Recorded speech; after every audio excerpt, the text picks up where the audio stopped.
से जुड़ी पत्रिका ऑर्गेनाइजर ने अपने संपादकीय में लिखा है कि भारत में तत्काल एक राष्ट्रीय जनसंख्या नीति की जरूरत है। पत्रिका में यह भी लिखा गया है कि भारत के जो बॉर्डर के एरिया है वहां की टोटल डेमोग्राफी बदल चुकी है, कई राज्यों की डेमोग्राफी बदल चुकी है। चूंकि संख्या के आधार पर ही संसद में संख्या तय होती है, जिसकी जितनी संख्या भारी उसकी उतनी हिस्सेदारी।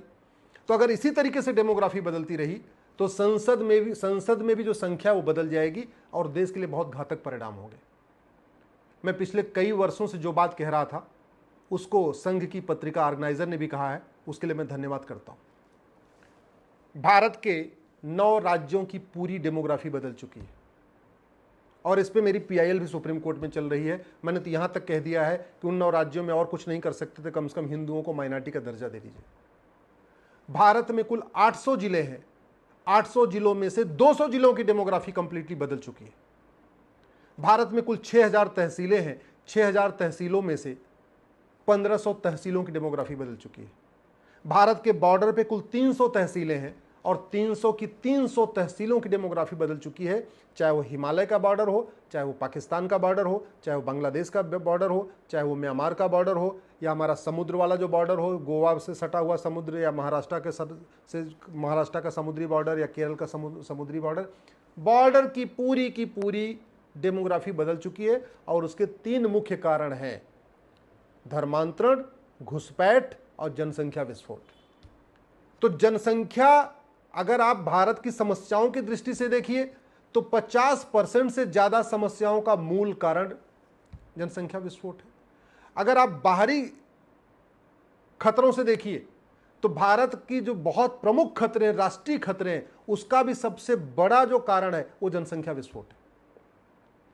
पानी कम होता जा रहा है, मूल कारण है जनसंख्या विस्फोट। जंगल कम होता जा रहा है, मूल कारण है जनसंख्या विस्फोट। जमीन घटती चली जा रही है, मूल कारण जनसंख्या विस्फोट। तो जल जंगल जमीन की समस्या का मूल कारण जनसंख्या विस्फोट है। बेरोजगारी का मूल कारण जनसंख्या विस्फोट है। गरीबी का मूल कारण जनसंख्या विस्फोट है। कुपोषण का मूल कारण जनसंख्या विस्फोट है। पॉल्यूशन का मूल कारण जनसंख्या विस्फोट है।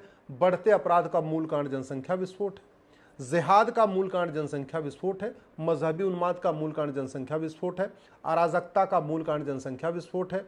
मिलावटखोरी का मूल कारण जनसंख्या विस्फोट है। भारत के 70% लोग मिलावटी दूध पी रहे हैं, मिलावटी घी खा रहे हैं, मिलावटी अनाज खा रहे हैं।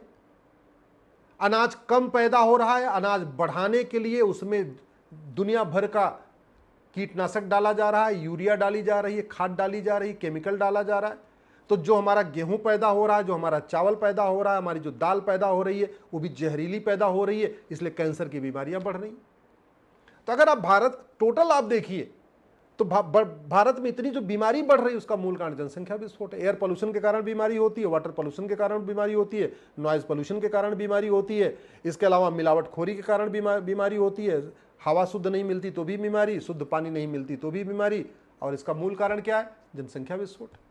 सरकार जब तक 2 करोड़ स्वरोजगार पैदा कर पाती है, गवर्नमेंट जॉब तो है ही नहीं है, सेल्फ एम्प्लॉयमेंट जो लोन वगैरह दे के, मुद्रा लोन के जरिए, बाकी लोन के जरिए जो सेल्फ एम्प्लॉयमेंट जनरेट किया जाता है, सरकार ने जब तक 2 करोड़ स्वरोजगार पैदा किया है ना, तब तक 10 करोड़ बेरोजगार पैदा हो गए। सरकार ने जब तक 2 करोड़ घर बनाया है तब तक 10 करोड़ बेघर पैदा हो गए। तो टैक्स पेयर के ऊपर मार बढ़ती जा रही है, टैक्स पेयर के ऊपर बर्डन बढ़ता जा रहा है। वो टैक्स दे दे के परेशान है, मिडिल क्लास इनकम टैक्स दे के परेशान है, व्यापारी income tax, GST, toll tax, road tax और वैट, टीडीएस दे के परेशान है। लेकिन भारत का कर्जा कम नहीं हो रहा है। 225 लाख करोड़ का कर्जा हो गया, 225 लाख करोड़ का कर्जा हो चुका है।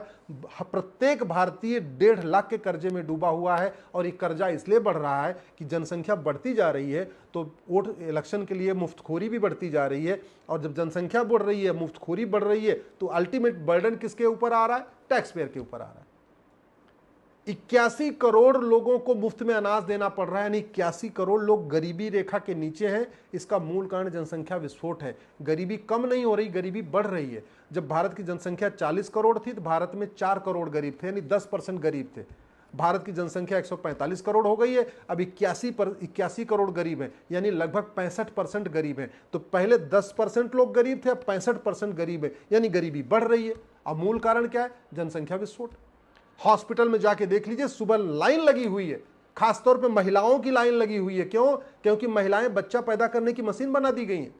वो हर साल एक एक बच्चा पैदा कर रही हैं, हर 2 साल में एक बच्चा पैदा कर रही हैं। 12 बच्चे, 14 बच्चे, 16 बच्चे, 18 बच्चे पैदा हो रहे हैं। तो आप 1 लाख करोड़ का हेल्थ का बजट है, फिर भी कम पड़ रहा है। क्यों? क्योंकि बीमारी ज्यादा बढ़ती जा रही है। और मूल कारण क्या है? जनसंख्या विस्फोट। कुछ लोग कहते हैं कि एजुकेशन आती है तो जनसंख्या नियंत्रण हो जाता है। अरे भैया, केरल सबसे शिक्षित राज्य है, तो केरल में 13-13 बच्चे, 14-14 बच्चे, 15-15 बच्चे क्यों पैदा हो रहे हैं? आप जाके देख लीजिए, मल्लापुरम देख लीजिए, और भी कई जिले हैं केरल में, देख लीजिए 100% लिटरेसी है, फिर भी 15-15 बच्चे पैदा हो रहे हैं। आप दिल्ली एनसीआर में देख लीजिए, भारत की राष्ट्रीय राजधानी दिल्ली है, और दिल्ली के बॉर्डर, आप दिल्ली में आके देख लीजिए, दिल्ली में मैं आपको 15-15 बच्चे वाला, 20-20 बच्चे वाला परिवार दिखाता हूँ।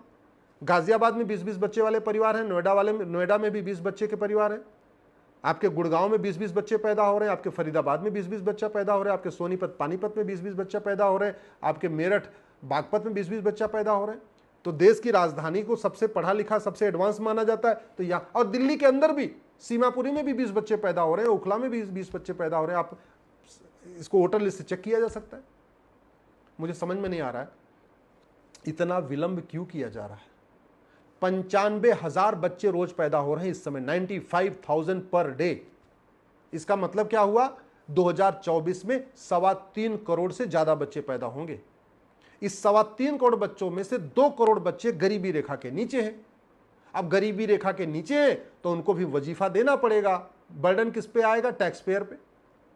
3.25 करोड़ बच्चे जो 2024 में पैदा हो रहे हैं, इसमें 2 करोड़ गरीबी रेखा के नीचे, तो उनको मुफ्त में अनाज देना पड़ेगा, मुफ्त में राशन देना पड़ेगा, उनको मुफ्त में जो है घर देना पड़ेगा, मुफ्त में बिजली कनेक्शन देना पड़ेगा, मुफ्त में पानी देना पड़ेगा, उनको सब मुफ्त में करना पड़ेगा। बर्डन किस पे आएगा? देश के ऊपर, टैक्स पेयर के ऊपर। जनसंख्या जिस हिसाब से बढ़ रही है, जमीन तो घटती जा रही है। भाई जनसंख्या बढ़ेगी तो घर बनाया जाएगा, घर बनेगा तो कहां से बनेगा? या तो जंगल काट के घर बनेगा, या जहां खेती होती थी वहां घर बनेगा।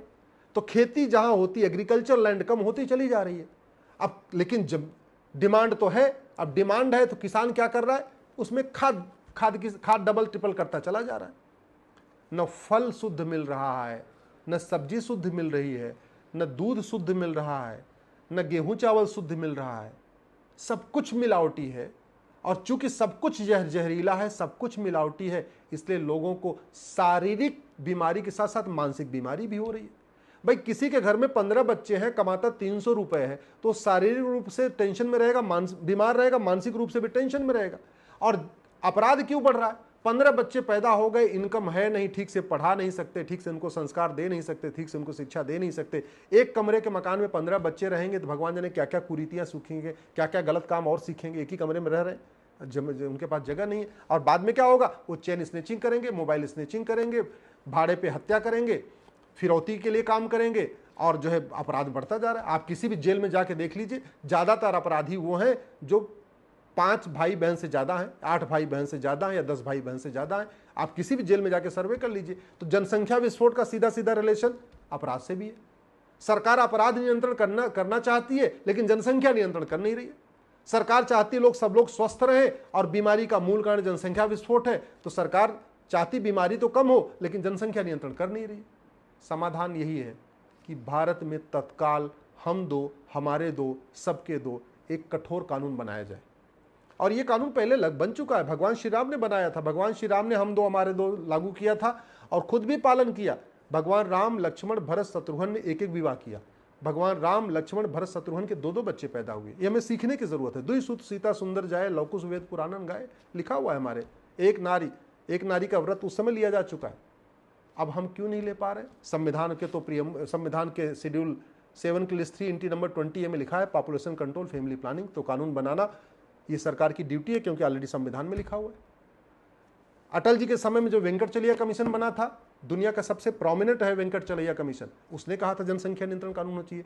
अगर हमने अटल जी के समय में अगर कानून बना दिया होता तो आज 2024 आते आते कम से कम 30 से 35 करोड़ जनसंख्या कम होती। हमने उस समय भी नहीं बनाया। चीन के साथ हमने अगर कानून बना दिया होता, जब चीन ने बनाया था 1950 में, तो आज हमारी जनसंख्या 100 करोड़ से कम होती, यानी 145 करोड़ हो गए या 150 करोड़ हो गए, तो हम 50 करोड़ कम होते तो बहुत सारी समस्याओं का समाधान होता। कोई बात नहीं, जो नहीं हुआ सो नहीं हुआ। अब तो जग गए हैं ना, अब तो समझ में आ चुका है ना कि कितनी बड़ी समस्या है। 50% से ज़्यादा समस्याओं का मूल कारण जनसंख्या विस्फोट है। और कठोर कानून नहीं बना तो जनसंख्या नियंत्रण नहीं होगा, और जनसंख्या नियंत्रण नहीं होगा तो सरकार कोई भी आए, कोई भी प्रधानमंत्री हो, कोई भी मुख्यमंत्री हो, किसी भी समस्या का समाधान नहीं हो पाएगा।